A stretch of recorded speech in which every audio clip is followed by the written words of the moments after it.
Hey there, and welcome to Tales by June, where hearts break, heal, and sometimes seek revenge. Let's begin today's story. Hey, before we begin, let me know where you're watching from.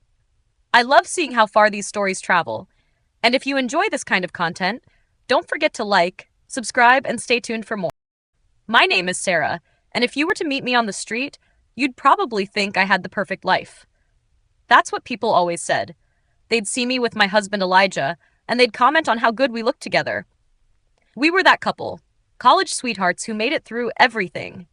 We built a home, careers, and a life together that others envied. From the outside, it was flawless. But let me tell you something I've learned the hard way. The picture-perfect life you see on the outside often hides the cracks no one wants to admit are there. Elijah and I met in our sophomore year of college. He was the kind of man who turned heads without even trying. Tall, athletic, with that smile that made you feel like you were the only person in the room. And me? I was the girl who never thought she'd land someone like him. But he pursued me. He showed up to my classes with coffee. He walked me home at night. He made me feel safe, loved, special. We got married 3 years after graduation. Our wedding was beautiful. I still remember the way his eyes softened when I walked down the aisle, the way his hands shook when he slipped the ring onto my finger. That moment, it felt like a promise carved in stone. A promise of forever. Fast forward 6 years, and here we are. Married, settled, living in a comfortable 2-story house with a front porch I decorated with flower pots. Elijah has a successful career in real estate, and I run a small interior design business from home. We host dinner parties, we go on vacations, and we keep up with our college friends. From anyone's perspective, our love story was still going strong. But sometimes, late at night, when Elijah thought I was asleep, I'd catch him scrolling on his phone with his back turned to me. Sometimes he'd come home late and blame last-minute client meetings. And sometimes, this part hurt the most, when I kissed him, it felt like his mind was somewhere else entirely. It wasn't like it used to be. I tried brushing off those feelings at first. Marriage changes. People get busy. The honeymoon phase doesn't last forever. That's what I told myself. But deep down, I knew something had shifted. And once you notice the shift, you can't unsee it. One Saturday morning, I was making breakfast, scrambled eggs, toast, and his favorite turkey bacon. Elijah walked into the kitchen, his phone in hand, smiling down at the screen. "Morning," I said, forcing cheer into my voice. He looked up, almost startled, like he had forgotten I was even there. "Hey, babe." He leaned over and kissed my cheek, quick, distracted. Then he set his phone on the counter face down. Always face down. "Big plans today?" I asked, watching the way he ran a hand through his hair. "Yeah, I might have to meet a client later. Not sure how long it'll take." I nodded, stirring the eggs, but my stomach tightened. That was the 3rd Saturday in a row he mentioned some vague client meeting. And yet, I never heard details. Never saw the names. Never got invited. "You've been busy lately," I said carefully. "I feel like we don't get much time together." He looked at me then, and for a brief second, guilt flickered in his eyes before he quickly smiled. "I know, babe. It's just this season. Things will calm down. I promise." I wanted to believe him. God, I wanted to believe him so badly. But something in my gut whispered otherwise. That night, when he left for his so-called meeting, I sat on our bed, staring at the wedding photo on the nightstand. In the picture, Elijah was grinning, holding me close like I was his whole world. I ran my fingers across the glass, remembering that girl, the version of me who believed in happily ever after without question. Now, I wasn't so sure. I didn't know it then, but the doubts I felt would lead me down a road darker than I could ever imagine.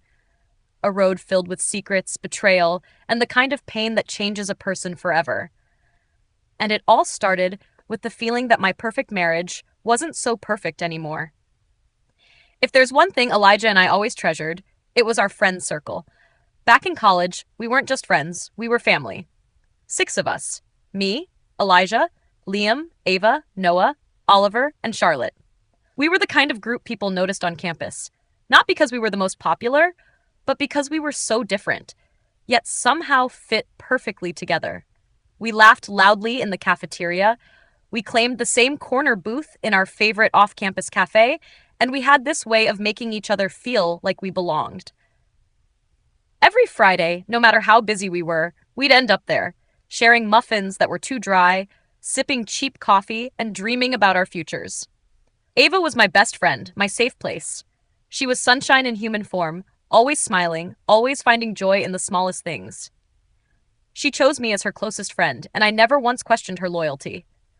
Back then, I couldn't imagine my life without her. Liam, now Ava's husband, was Elijah's closest buddy. In college, he was the ambitious one. Business classes, internships, networking, even before the rest of us thought about resumes. Today, he runs his own finance firm. Confident, reliable, sometimes bossy, but always protective of the people he loved. Noah was the thinker. The quiet one who quoted philosophers and carried books heavier than his backpack could handle. He majored in computer science, and now he runs a booming tech company. Calm, steady, the person we all leaned on when emotions ran high. Oliver was our comic relief. He studied film and saw life through a lens no one else did. Always cracking jokes, always making us laugh when stress consumed us. He moved to Los Angeles after graduation, chasing his Hollywood dreams, but he never missed a chance to reconnect with us. And then there was Charlotte. Beautiful, sharp, and complicated. In college, she was the one everyone admired, but few truly understood. She had this striking confidence, a way of walking into a room and owning it without saying a word. She studied psychology, and she was brilliant at reading people, sometimes too brilliant. She could see through lies, insecurities, fears. Maybe that's why we kept her close. She wasn't warm in the way Ava was, but she was magnetic, and once she let you in, you felt chosen. These were my people, our people. And of course, Elijah, my Elijah, was the glue, the one who somehow kept all of us together. He had the charisma, the charm, the ability to make everyone feel seen. It's part of what drew me to him. He didn't just love me, he loved us, our circle. Even now, years later, we stayed connected. We weren't the broke college kids anymore. We had homes, careers, marriages. Yet, we never let go of that bond. Birthdays, anniversaries, holidays, we showed up. We always showed up. Just last month, Liam and Ava hosted one of their signature dinner parties at their gorgeous house. Floor-to-ceiling windows, a backyard pool that could have been in a magazine, and Ava's cooking that could put restaurants to shame. We all sat around their polished wooden table, glasses of wine in hand, reminiscing about the old days. Remember spring break junior year? Oliver laughed, raising his glass. Charlotte nearly convinced us to take a group therapy session instead of going to the beach. Charlotte smirked, flipping her hair. And don't pretend you didn't need it, Oliver. We all burst into laughter. Even Elijah, though I noticed his smile didn't quite reach his eyes. For a moment, it felt like nothing had changed. The same teasing, the same warmth, the same sense of belonging. And I let myself believe, maybe foolishly, that this bond was unbreakable. But here's the truth I didn't know then. Sometimes the people you trust the most are the ones who can cut you the deepest. Sometimes the family you choose hides secrets darker than you could imagine. And one day, I would find out just how dangerous our perfect circle really was. They say a woman's intuition is rarely wrong. And mine? It was screaming at me. At first, it was little things. Elijah's phone always face down on the counter. His sudden habit of showering as soon as he came home. The way he'd pull away when I hugged him from behind, mumbling something about being tired. One night, curiosity got the better of me. He had fallen asleep on the couch, phone clutched loosely in his hand. My heart pounded as I reached for it, careful not to wake him. The screen lit up, but the phone was locked. I tried his birthday. Wrong. Our anniversary. Wrong. The passcode had changed. My stomach dropped. Elijah never changes his passcodes, I whispered to myself. That was when I knew something was off. I started paying attention more closely. His emails, his schedule, his meetings. He was leaving earlier in the mornings and coming back later at night. The scent of perfume, not mine, lingered on his shirt one evening. When I asked, he brushed it off with a laugh. Oh, babe, a client hugged me. She's one of those perfume fanatics. Relax. I smiled on the outside, but inside, the doubt grew louder. And when you start doubting, you start watching. You start planning. The first time. It was a Wednesday evening when Elijah said he had to meet a client for dinner. His suit was pressed, his cologne heavy. I knew it wasn't just dinner. My plan was simple: wait 10 minutes, grab my car, and follow him. I slipped on my shoes, grabbed my keys, and just as I was heading for the door, my phone buzzed. It was Ava. "Hey, bestie, I'm outside. Come with me, emergency shopping trip." I frowned. "What, now?" I called her. Her voice was urgent, almost desperate. "Yes, Sarah, I need you. Liam's company event is tomorrow, and I don't have a dress. You're my lucky charm. You always pick the right one." I hesitated, staring at the door Elijah had just walked out of. My instincts screamed at me to ignore her, but Ava was my best friend. She never asked for much. And how could I say no? So I went. And while I helped her try on dresses under fluorescent lights, I knew Elijah was out there, somewhere, slipping further away from me. The second time. A week later, I tried again. Elijah told me he was working late. I didn't buy it. I waited until dark, grabbed my coat, and decided to surprise him at the office. Halfway there, I spotted his car pulling out of the lot, but he wasn't alone. I couldn't see clearly, but someone was in the passenger seat. My chest tightened. I hit the gas, ready to follow. But just then, headlights flashed behind me and a horn blared. A familiar voice called out from a rolled-down window. "Sarah, what are you doing here?" It was Ava. She pulled her car next to mine, smiling like this was the most natural thing in the world. I was in the area and thought, why not check if you wanted to grab a late dinner? I panicked, glancing back at Elijah's car, which was already disappearing into the distance. "Oh, I was just... Come on," she insisted, parking in front of me. "I'm starving. My treat." I sat there frozen, torn between chasing Elijah and not wanting Ava to suspect anything. What was I supposed to say? "Sorry, Ava, I think my husband might be cheating, so let me follow him like a detective?" So I caved. Again, we ended up at a diner, Ava talking about trivial things while I pushed food around my plate, my stomach in knots. Elijah never answered my checking-in text that night. By the third attempt, I was desperate. Elijah had been distant for weeks. He canceled our date nights, forgot little details about conversations, and seemed elsewhere. That Friday, I told Ava I was too tired to go out, hoping she wouldn't pop up this time. My plan was foolproof. I'd follow Elijah from the moment he left the house. I parked 2 blocks down and waited. At 7:45 sharp, he walked out, dressed far too nicely for meeting a client. He got into his car, and I tailed him. My palms were sweating on the steering wheel. This was it. I'd finally know. But just as we reached the highway, my phone rang. Ava's name flashed across the screen. I ignored it. She called again, and again, 5 times. My nerves shot through me. What if something happened? What if she needed me? Finally, I answered, snapping. "What is it, Ava?" Her voice was shaky. "Sarah, I'm outside your house. I think I saw someone strange walking near your porch. I'm scared you're not home. Can you come back? Please? I don't feel safe leaving you alone like that." My chest squeezed. She sounded terrified. Could I really ignore that? With a heavy heart, I turned the car around. By the time I got home, Elijah was gone, and Ava was waiting in her car, smiling sheepishly. "False alarm," she said, laughing nervously.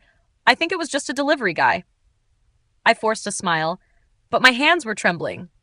3 times. 3 attempts ruined, and every single time Ava had been there, pulling me away. Coincidence? Or something else? I didn't know, but I knew one thing. If I wanted the truth, I couldn't rely on anyone else. Not even my best friend. That night, as Elijah slept soundly beside me, I stared at the ceiling and made a decision. If I couldn't follow him myself, I'd find someone who could. And that was the night I decided to hire a private detective. It was a quiet Tuesday afternoon when Ava and I decided to meet for lunch. The cafe was crowded, but we found a table by the window. She looked beautiful as always, her hair curled perfectly, her nails freshly painted. She leaned forward, sipping her latte, smiling at me like nothing in the world was wrong. But inside me, the storm was raging. I had kept my suspicions bottled up for weeks, afraid of sounding crazy. Yet, sitting across from my best friend, I couldn't hold it anymore. "Ava," I said softly, my voice barely audible over the chatter around us. She looked up, eyes warm. "Yeah?" I hesitated, my throat tightening. I think Elijah might be cheating on me." Her cup froze halfway to her lips. For a split second, I saw it, the shock on her face. Her eyes widened, her smile faltered. It was so quick, I might have missed it if I hadn't been watching her closely. Then, almost too quickly, she recovered. She set her cup down, exhaling a laugh that didn't quite feel natural. "Sarah, no, you're overthinking again." I frowned. But he's been distant. He changed his phone code. He's out late all the time. She reached across the table, placing her hand on mine. Listen to yourself. This is Elijah we're talking about. He adores you. Don't let paranoia ruin your marriage. I searched her face, desperate for reassurance. But something about the way she said it, the speed with which she dismissed me, felt off, almost rehearsed. Like she already knew what I was going to say. I forced a nod, but inside the suspicion grew heavier. Ava was hiding something. That evening, when Elijah left for another meeting, I sat in my car with my hands shaking on the steering wheel. I knew I couldn't keep doing this alone. Every time I tried to follow him, every time I tried to catch a clue, something went wrong. So I made a decision that would change everything. I hired a private detective. It felt surreal, speaking to the man in hushed tones, explaining my situation like I was some character in a crime movie. He didn't judge me. He just nodded, took down Elijah's details, and promised he'd get to the bottom of it. And then came the waiting. Days blurred into nights. Every time Elijah left, I wondered where he was. Every time Ava called, I questioned her motives. I felt trapped in a play where everyone else knew their lines but me. Elijah grew stranger, more careful, more distant. He erased call logs, deleted emails, and sometimes came home smelling faintly of perfume that wasn't mine. Ava grew stranger too, texting me constantly, inviting me to dinner, keeping me busy, almost too busy. The detective sent me small updates. He was seen at a hotel. He met someone in a cafe. Each message chipped away at my heart, but none of it prepared me for the day the full report arrived. It was a Thursday afternoon when the envelope slid through my mail slot. My hands trembled as I picked it up. Thick, heavy. The truth sitting inside, waiting to destroy the life I thought I had. I sat at the kitchen table, staring at it for what felt like hours. Finally, I ripped it open. The first few lines blurred as my eyes filled with tears, my chest tightened, my breath hitched, and then I saw it. The truth, the names, the betrayal spelled out in black and white. I dropped the papers, my heart shattering into pieces. I thought I was ready. I wasn't. I don't know how long I sat there staring at the report. The words blurred and sharpened, as if my brain refused to accept what my eyes were reading. Elijah. My husband. My college sweetheart. The man who once promised me forever was having an affair. And not just with anyone. With Charlotte. The same Charlotte who had been a part of our circle since day one. The Charlotte who smiled at me across dinner tables, who hugged me at reunions, who asked about my business, my life, my marriage. She was the one. The client dinners, the late nights, the phone locked away from me. It all led back to her. But that wasn't the worst part. What made my chest ache like it was caving in was this. They all knew. Liam, Noah, Oliver, and Ava. Especially Ava. Page after page, the detective's report detailed how the circle I thought was my second family had been covering for them. Elijah and Charlotte would sneak away, and one of them would provide an excuse. A fake meeting, a sudden distraction, a carefully timed phone call. Ava, my best friend, had been the one keeping me busiest, pulling me away every time I got too close to the truth. They weren't just betraying me. They were protecting him. Protecting them. I clutched the papers to my chest, choking back sobs that ripped through me anyway. My body shook as the truth sank in. I wasn't just losing my husband. I wasn't just losing my best friend. I was losing all of them. Every memory we had together now felt poisoned. The coffee shop laughs, the road trips, the promises to always be there for each other. All lies. I cried until my throat burned, until my face was raw, until there was nothing left inside me but emptiness. And then, when the tears finally stopped, something colder settled in. Anger. They thought they could play me. They thought they could weave me into their little web of lies and keep me blind. They thought I would stay quiet, stay weak. But they underestimated me. I wasn't going to be their fool anymore. I gathered the report, my hands still trembling, and picked up my phone. With one deep breath, I dialed the detective's number. He answered on the second ring. "It's Sarah," I said, my voice hoarse but steady. "I need one more thing from you. Something. Important." He hesitated. "Are you sure?" "Yes." I closed my eyes, the image of Elijah's smile flashing in my mind, now twisted into something cruel. This time, I'm not just looking for the truth. I want to make sure they can never hide again.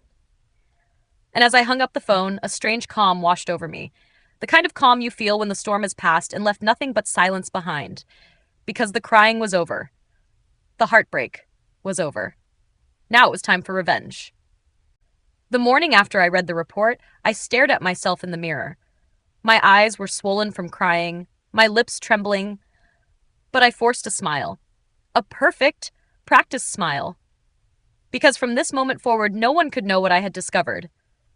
When Elijah came into the kitchen that morning, whistling as if his double life wasn't tearing me apart, I kissed his cheek. "Good morning," I said sweetly, pouring him coffee. My voice didn't crack, my hands didn't shake. I played my part, the loyal wife, the clueless wife. Inside, though, I was burning. The same went for Ava. When she texted, "Lunch this week? I miss you," I replied with a cheerful das. Of course. She had no idea, I knew the truth, that every laugh, every reassurance she gave me had been part of a scheme to keep me blind. And when Liam called, or Noah checked in, or Oliver dropped his usual jokes in the group chat, I acted normal. I laughed. I teased. I kept my mask firmly in place. They thought they were safe. But I had already chosen the battlefield. My birthday was coming up in just 2 weeks. Every year, we made it a tradition, our circle gathering to celebrate, a reunion wrapped in candles and cake. This year would be no different. They'd expect food, laughter, music. They'd expect me to toast to another year of love and friendship. Instead, I would give them the truth. In the meantime, I worked with the detective. We met in secret. His tone always professional, mine sharpening with determination. He provided me with more details. Photos, times, witnesses. Evidence so solid, even Elijah couldn't deny it. "Are you sure you want to do this publicly?" he asked me once. "Yes," I answered without hesitation. "They built this lie together. They'll watch it collapse together." At night, when Elijah came home late smelling faintly of perfume that wasn't mine, I didn't question him. I set dinner on the table, smiled, and asked about his day. When Ava distracted me with shopping trips or late-night calls, I indulged her, laughing like nothing had changed. But every second I spent with them, I imagined the look on their faces when the truth was finally exposed. I imagined Elijah's smile cracking. I imagined Ava's eyes filling with panic. I imagined Charlotte's mask slipping. And the others, their guilt, their shame, the realization that I was no longer their fool. As the days crept closer, my plan took shape. The decorations, the guest list, the dinner menu, it all looked like a normal birthday celebration. Elijah even teased me, saying, "You're going overboard this year," and I laughed, pressing a kiss to his cheek, though in my heart I wanted to scream. I had never been so good at pretending. Pretending to love him. Pretending to trust Ava. Pretending that I hadn't already seen every text message, every photo, every detail of their betrayal. But I could wait. Just a little longer. On my birthday, surrounded by the people who thought they had broken me, I would rise, and they would fall. The calm before the storm is always the most dangerous silence. And I was ready to make it thunder. The night of my birthday had been planned down to the last detail. My brother's mansion was a vision of elegance. Grand marble floors, crystal chandeliers hanging from soaring ceilings, and walls adorned with artwork that caught the soft glow of strategically placed lamps. The scent of fresh roses mingled with candles and gourmet dishes, while soft music filled the air, providing the perfect cover for the tension I was about to unleash. Guests began arriving early. Elijah came first, hand in mine, smiling as though everything was normal. His suit was impeccable, his hair neatly combed, and his cologne intoxicating. I kissed his cheek politely, all the while my mind catalogued every small gesture, every micro-expression. I had to act normal. I had to be flawless. Behind him, our friends trickled in. Ava entered with Liam, laughing lightly, perfectly composed. Charlotte followed, her posture rigid, her eyes darting around, betraying a nervous energy.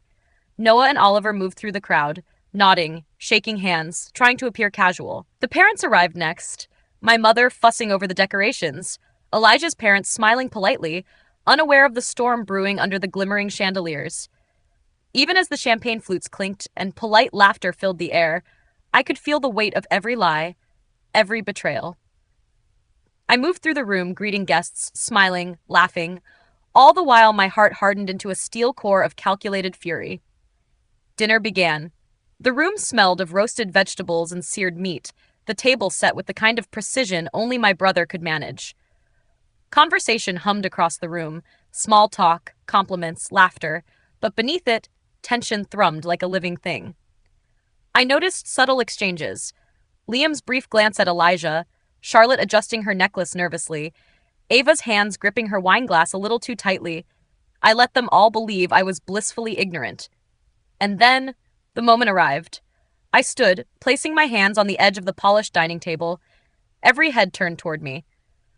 "Thank you all for coming tonight," I began, my voice soft, almost sweet, but carrying an undertone of steel. "It means so much to celebrate another year with all of you. But tonight, I have something to share. Something long overdue." A murmur ran through the room. Heads tilted, eyes widened. Elijah's hand tightened around mine. Ava's smile faltered. Liam shifted uncomfortably. Oliver leaned forward, sensing the tension, and Charlotte froze, every muscle rigid. "I know the truth," I said, letting the words hang in the air.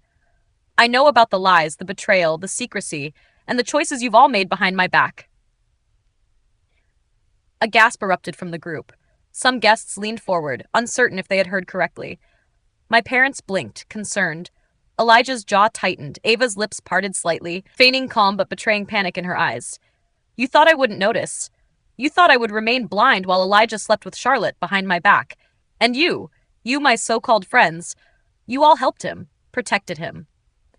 "Lied to me," I said, my voice rising, each word deliberate, cutting. I raised the detective's report high, the evidence plain in black and white. Every call, every secret meeting, every whispered excuse, you all knew, and none of you stopped it. Elijah's face went pale, his confident demeanor crumbling. My brother, standing behind me, surged forward. Without hesitation, he swung his fist, striking Elijah squarely in the jaw. Elijah staggered, caught by the edge of the table, stunned. The room erupted into chaos. Charlotte's eyes widened, her mouth opening and closing in disbelief. Ava's hand flew to her chest, her wine glass trembling, sweat forming on her brow. Liam stepped forward, trying to restrain my brother, while Oliver and Noah attempted to calm everyone down. But the damage was done. The truth had landed like a hammer. I began my speech, letting it cut through the confusion like a blade. You all thought you could hide behind your laughter, your loyalty, your so-called friendship. Oliver, your jokes never hid your cowardice. Noah, your silence was complicity. Liam, your loyalty to deceit disgusts me. Charlotte, you pretended to be family while tearing apart mine. Then, slowly, I turned toward Ava, my gaze locked onto hers, colder than ice. And you, my so-called best friend, the one I trusted above all else, the one I confided in. You knew. You orchestrated their lies, you kept me distracted, and yet you pretended to care. You wanted to protect the illusion, your perfect little world, at the cost of my life, my marriage, my happiness. Ava, I said, pointing to her, my voice now razor sharp, you distracted me every time I got close to the truth. Every lunch, every shopping trip, every invitation, you orchestrated it all, making sure I never caught him. You hid his infidelity to preserve your own little fantasy of friendship and control. Ava's hands trembled. Sarah, I'm sorry. I kept it secret because I didn't want to hurt you. I thought friendship wouldn't break. But Sarah, mistakes happen, and you should give Elijah a second chance. I cut her off with venom and sarcasm that left the room frozen. Oh, Ava wants to be goddess here. Just because you allow your husband to sleep with Charlotte, that does not mean she is allowed to Elijah as well. I don't share and certainly don't touch used goods. The room went utterly silent. Every jaw dropped. Liam's face turned crimson, sweat beading on his forehead. Ava's lips parted, shocked. Charlotte's eyes widened as if my words had physically struck her. I let the pause linger before adding, dripping with venomous amusement, "Oops, you didn't know about this. Oh God, poor you. Mistakes happen. You should forgive him as well." Ava lost control. She lunged at Charlotte and Liam, screaming in fury, nails clawing, her voice tearing through the mansion. The party descended into chaos. Guests shouted, some trying to intervene, others backing away in fear. My brother grappled with Elijah, each punch punctuated by gasps and curses. Charlotte cried, stumbling backward, while Liam tried to shield himself. I retreated silently to my old bedroom, closing the door behind me. From the slightly open window, I could still hear Ava's screams, Charlotte's sobs, my brother's grunts as he restrained Elijah. I didn't move to intervene. I let the storm rage. Let them live in the consequences of their betrayal. I walked to the window, looking out over the city lights shimmering below. My chest heaved, yet my mind was calm. Tonight had been my reckoning. Tonight, betrayal had been punished, lies exposed, and the truth laid bare. No more betrayal. No more fake friends. No more illusions. A rebirth. A new journey. A life where I controlled the narrative, where I chose who stayed and who left, where I could finally breathe. And as the chaos behind me continued, I smiled faintly, free at last, untouchable, and ready for the life I deserved. From the balcony of her old room, Sarah watched the chaos below unfold like a storm she had orchestrated. The once elegant party had dissolved into chaos. Overturned chairs, shattered glasses, and piercing screams filled the grand hall. Music had vanished, replaced by shouting, yelling, and the sound of anger ripping through the crowd. Ava's voice cut through the chaos, sharp and wild. "Charlotte, how dare you sleep with my husband? After everything, how could you betray me like this?" Charlotte flinched, hands raised defensively, tears streaking her face. "Ava, I didn't mean..." "Didn't mean?" Ava shouted, advancing on her, eyes blazing. "You betrayed me, destroyed my marriage, and you have the audacity to look at me?" Liam stepped in, trying to calm Ava. "Ava, please, stop! You're going to make it worse." But Ava was beyond reason. She grabbed Charlotte by the shoulders, shaking her. "You think you can just destroy everything and walk away? You ruined my life, Charlotte!" Charlotte stumbled backwards, sobbing. I didn't know he would." Ava's scream rose higher, filled with fury, anguish, and betrayal. "And you! Don't think I'll forgive either of you. Both of you are disgusting." Liam tried to intervene physically, raising his hands to separate them. "Ava, calm down. This isn't helping. Please." But Ava pushed him aside, her wrath focused entirely on Charlotte, whose sobs now echoed through the hall. The guests froze, whispering in shock. Some tried to leave the scene, while others stared, unable to look away from the spectacle. Meanwhile, on the other side of the room, Sarah's brother had Elijah pinned against the wall. His fists were clenched, muscles tense, eyes filled with rage. "You think you can destroy my sister's life and get away with it?" he roared. "I swear, I will ruin everything you've built, your business, your empire, your reputation." Elijah struggled, panic on his face. I can fix it! I'll fix it!" my brother growled. "You can't fix betrayal." Oliver and Noah tried desperately to calm the chaos. "Everyone, just step back," Oliver shouted, tugging at Liam, but Ava was beyond reason, her screams tearing through the room, focused solely on Charlotte and Liam. My parents watched in horror. My mother clutched her pearls, whispering, "This is unimaginable. How did it come to this?" My father's voice was low, but firm. "It's over. We'll make sure Sarah is safe. That's all that matters. We raised her stronger than this." Elijah's mother, teary-eyed, muttered, "I never imagined him capable of such deceit." "You did nothing," my mother reassured her gently. "This is on them, not on you." From her vantage point on the balcony, Sarah's face was calm, eyes sharp. Every scream, every desperate plea, every act of rage confirmed her victory. She didn't move. She didn't speak. She simply observed, letting the storm rage while the consequences unfolded around her.